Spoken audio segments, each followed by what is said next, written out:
നമസ്കാരം. ഇന്നത്തെ news time നോക്കാം. ആദ്യം തലക്കെട്ടുകൾ. തൃശൂർ കളക്ടറേറ്റിൽ ബോംബ് ഭീഷണി. RTOക്ക് ഇമെയിൽ വഴിയാണ് ഭീഷണി സന്ദേശം ലഭിച്ചത്. ആശങ്കപ്പെടേണ്ട കാര്യമില്ലെന്ന് പോലീസ്.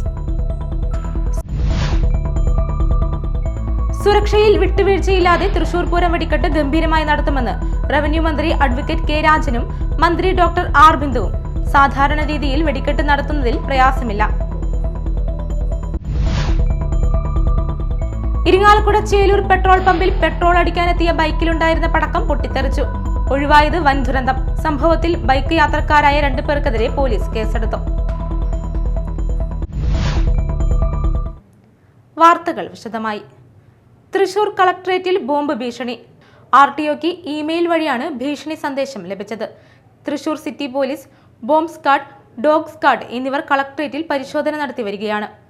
ഇന്ന് രാവിലെയാണ് സന്ദേശം ലഭിച്ചത്. ഉടൻ തന്നെ വിവരം പോലീസിന് കൈമാറുകയായിരുന്നു. ആശങ്കപ്പെടേണ്ട കാര്യമില്ലെന്ന് പോലീസ് പറഞ്ഞു. സുരക്ഷയിൽ വിട്ടുവീഴ്ചയില്ലാതെ തൃശൂർ പൂരം വെടിക്കെട്ട് ഗംഭീരമായി നടത്തുമെന്ന് റവന്യൂ മന്ത്രി അഡ്വക്കേറ്റ് കെ രാജനും മന്ത്രി ഡോക്ടർ ആർ ബിന്ദുവും വാർത്താസമ്മേളനത്തിൽ പറഞ്ഞു. സാധാരണ രീതിയിൽ വെടിക്കെട്ട് നടത്തുന്നതിൽ പ്രയാസമില്ല. വെടിമരുന്ന് സൂക്ഷിക്കുന്നറ ശൂന്യമാക്കി വെക്കണമെന്ന പൊതുനിബന്ധന പാലിച്ചുകൊണ്ടാണ് ഇപ്രാവശ്യം പൂരത്തിന് വെടിക്കെട്ട് നടത്തുക. പൂരത്തിന്റെ എല്ലാ ശോഭയും വെടിക്കെട്ടിന് ഉണ്ടാകുമെന്നും നിയമോപദേശം സ്വീകരിച്ച് വേണ്ട നടപടികൾ സ്വീകരിക്കുമെന്നും മന്ത്രി കെ രാജൻ പറഞ്ഞു. നമ്മുടെ പൂരവുമായി ബന്ധപ്പെട്ട എല്ലാ ഒരുക്കങ്ങളും നന്നായി നടന്നു വരികയാണ്. എല്ലാവരുടെയും നല്ല പങ്കാളിത്തത്തോടുകൂടി പൂരവുമായി ബന്ധപ്പെട്ട കാര്യങ്ങളിൽ ഒരു കുറവില്ലാത്ത വിധം മുന്നോട്ട് പോകാൻ തന്നെയാണ് നിശ്ചയിച്ച് ഉറപ്പിച്ചിട്ടുള്ളത്. ബഹുമാനപ്പെട്ട മുഖ്യമന്ത്രി തന്നെ മാർച്ച് 1-ാം തീയതി പൂരവുമായി ബന്ധപ്പെട്ട ആദ്യ യോഗം നടത്തി. കേന്ദ്രമന്ത്രിയും ഞങ്ങൾ മന്ത്രിമാരും എല്ലാം പങ്കെടുത്തുകൊണ്ട് തന്നെ ആദ്യത്തെ യോഗം നടക്കുകയുണ്ടായി. രണ്ടാമത്തെ യോഗം നേരിട്ട് ഫിസിക്കലായി ഇവിടെ വെച്ച് ഞങ്ങൾ മന്ത്രിമാരും ദേവസ്വം ഉദ്യോഗസ്ഥന്മാരുൾപ്പെടെ എല്ലാ വകുപ്പ് മേധാവികളും കൂടി ആ യോഗം നടത്തി. തുടർന്ന് ജില്ലാ കളക്ടറുടെ നേതൃത്വത്തിൽ ഓരോ വകുപ്പുകളുമായി നടത്തേണ്ട പ്രത്യേകം വിഷയങ്ങളിൽ നല്ല ആലോചന നടത്തി. പിന്നീട് വീണ്ടും PESO ഉൾപ്പെടെയുള്ള അധികാരികളുമായി നേരിട്ടൊരു യോഗം നടത്തണം എന്ന് ആദ്യം നിശ്ചയിച്ചതിൻ്റെ അടിസ്ഥാനത്തിൽ കഴിഞ്ഞ ദിവസം ഇതേ വേദിയിൽ വെച്ച് തന്നെ ദേവസ്വം ഭാരവാഹികളും MLAയും മന്ത്രിമാരും PESO അധികാരികളും പോലീസും എല്ലാം പങ്കെടുത്തുകൊണ്ട് പിന്നെയും വിപുലമായ യോഗം നടത്തി. ജനങ്ങൾക്ക് ബുദ്ധിമുട്ടില്ലാത്ത രീതിയിൽ പൂർണ്ണ സുരക്ഷ ഉറപ്പുവരുത്തി എല്ലാവർക്കും വെടിക്കെട്ട് ആസ്വദിക്കാൻ വേണ്ട നടപടികൾ സ്വീകരിക്കും. നിയമപരമായി നിന്നുകൊണ്ട് തന്നെ പ്രയാസങ്ങളില്ലാത്ത രീതിയിൽ ജനങ്ങളുടെ അഭിലാഷത്തിനനുസരിച്ച് വെടിക്കെട്ട് നടത്തുന്നതിന് വേണ്ട നടപടികൾ ജില്ലാ ഭരണകൂടം സ്വീകരിക്കുന്നുണ്ടെന്ന് മന്ത്രി ഡോക്ടർ ആർ ബിന്ദു പറഞ്ഞു. കളക്ടറേറ്റ് കോൺഫറൻസ് ഹാളിൽ നടന്ന വാർത്താ സമ്മേളനത്തിൽ മന്ത്രിമാർക്കൊപ്പം ജില്ലാ കളക്ടർ അർജുൻ പാണ്ഡ്യനും പങ്കെടുത്തു. പാലപ്പള്ളി കാരിക്കുളത്ത് കൂട്ടം തെറ്റിയെത്തിയ കാട്ടാന ഭീതി പരത്തി. ചൊക്കന റോഡിൽ കാരിക്കുളം ഡിസ്പെൻസറിക്ക് സമീപത്തെ തെങ്ങിൻ തോട്ടത്തിലാണ് ആന ഇറങ്ങിയത്. റോഡിനോട് ചേർന്നുള്ള പറമ്പിൽ മണിക്കൂറുകളോളമാണ് ആന നിലയുറപ്പിച്ചത്. വാഹനയാത്രക്കാർക്ക് നേരെ ആന പാഞ്ഞെടുക്കുമോ എന്ന ഭീതിയും നാട്ടുകാർക്കുണ്ടായി. വനപാലകരും നാട്ടുകാരും ചേർന്ന് വൈകിട്ടോടെയാണ് ആനയെ കാടുകയറ്റിയത്. ജനവാസ മേഖലയിൽ മാസങ്ങളായി കാട്ടാനശല്യം രൂക്ഷമാണെന്ന് നാട്ടുകാർ പറഞ്ഞു. വേനൽ കടുത്തതോടെ നാട്ടിലിറങ്ങുന്ന ആനക്കൂട്ടത്തെ കാടുകയറ്റാൻ അധികൃതർ നടപടിയെടുക്കണമെന്ന് പ്രദേശവാസികൾ ആവശ്യപ്പെട്ടു.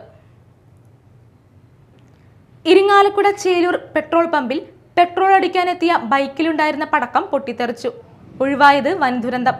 സംഭവത്തിൽ ബൈക്ക് യാത്രക്കാരായ 2 പേർക്കെതിരെ പോലീസ് കേസെടുത്തു. അപകടത്തിന്റെ CCTV ദൃശ്യങ്ങൾ പുറത്തുവന്നു. ചൊവ്വാഴ്ച രാവിലെ 9:45ഓടെയാണ് അപകടം നടന്നത്. കൂരിക്കുഴി സ്വദേശികളായ 2 പേർ ഇരിങ്ങാലക്കുടയിൽ നിന്നും പടക്കം വാങ്ങി പോകുന്നതിനിടയിൽ പെട്രോൾ അടിക്കാൻ ചേലൂരിലുള്ള പെട്രോൾ പമ്പിൽ കയറിയതായിരുന്നു. ബൈക്കിന്റെ ഹാൻഡിൽ ബാറിൽ തൂക്കിയിട്ടിരുന്ന പടക്കങ്ങൾ എഞ്ചിന്റെ ഭാഗത്തു നിന്നുള്ള ചൂടേറ്റ് കവർ ഉരുകി പൊട്ടിത്തെറിക്കുകയായിരുന്നു. പെട്രോൾ പമ്പ് ജീവനക്കാരൻ പെട്രോൾ അടിക്കുന്നതിനായി പൈപ്പ് എടുക്കുന്നതിനിടെയാണ് പൊട്ടിത്തെറി നടന്നത്. ബൈക്ക് മറിഞ്ഞു വീണെങ്കിലും മറ്റ് അനിഷ്ട സംഭവങ്ങൾ ഒഴിവാക്കാൻ ജീവനക്കാരുടെ സമയോചിതമായ ഇടപെടൽ മൂലം സാധിച്ചു. എക്സ്പ്ലോസീവ് സാധനങ്ങൾ അശ്രദ്ധമായി കൈകാര്യം ചെയ്തതിന് ബൈക്ക് ഓടിച്ചിരുന്ന കയ്പമംഗലം സ്വദേശികളായ മോഹനൻ, പുറകിലിരുന്ന് യാത്ര ചെയ്തിരുന്ന ഉണ്ണികൃഷ്ണൻ എന്നിവർക്കെതിരെ കേസെടുത്ത് ഇരിങ്ങാലക്കുട പോലീസ് ജാമ്യത്തിൽ വിട്ടു. Media time, Irinjalakuda. കോഴിക്കോട് അതിരൂപത ആർച്ച് ബിഷപ്പ് ഡോക്ടർ വർഗീസ് ചക്കാലക്കലിന് നാട്ടുകാരും അയൽവാസികളും ചേർന്ന് സ്വീകരണം നൽകി. മാളപ്പള്ളിപ്പുറത്തെ സ്വന്തം വീട്ടിലെത്തിയ അദ്ദേഹത്തെ Chakkalakkal family trust president CJ Paulson, secretary CT Denny എന്നിവരുടെ നേതൃത്വത്തിലാണ് സ്വീകരണം നൽകിയത്.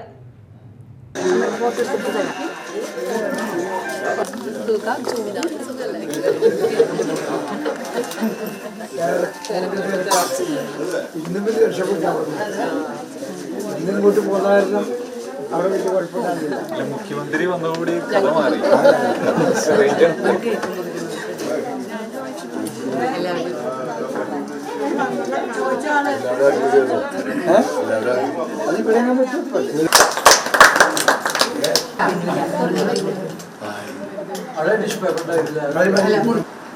എന്നെ കോഴിക്കോട് രൂപതയുടെ മെത്രാപ്പോലിത്തയായി തിരഞ്ഞെടുത്തതിൽ കോഴിക്കോട് രൂപതയെ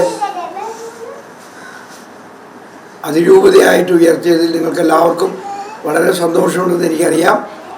അതുകൊണ്ടാണ് എന്നെ കാണാനും എനിക്ക് ആശംസകൾ അർപ്പിക്കാൻ വേണ്ടി നിങ്ങൾ ഓരോരുത്തരോട് വന്നത്.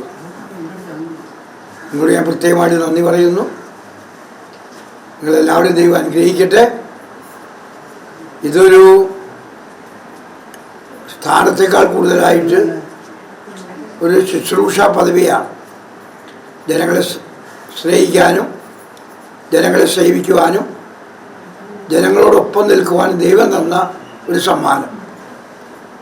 വള്ളിവട്ടം കോഴിക്കാട് സർഗത കലാ സാംസ്കാരിക വേദിയുടെ ആഭിമുഖ്യത്തിൽ സർഗോത്സവം 2025ന്റെ ഭാഗമായി ലഹരിക്കെതിരെ ക്യാമ്പും കുട്ടികളുടെ വിവിധ കലാപരിപാടികളും സംഘടിപ്പിച്ചു. Retired excise inspector KM Abdul Jamal class എടുത്തു. തുടർന്ന് ലഹരിക്കെതിരെ ക്ലബ് അംഗങ്ങളുടെ സമരപ്രഖ്യാപനവും വിവിധ കലാപരിപാടികളും അനുമോദന സദസ്സും നടന്നു. പ്രധാന വാർത്തകൾ വീണ്ടും.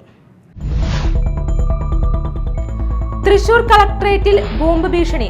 RTOക്ക് ഇമെയിൽ വഴിയാണ് ഭീഷണി സന്ദേശം ലഭിച്ചത്. ആശങ്കപ്പെടേണ്ട കാര്യമില്ലെന്ന് പോലീസ്.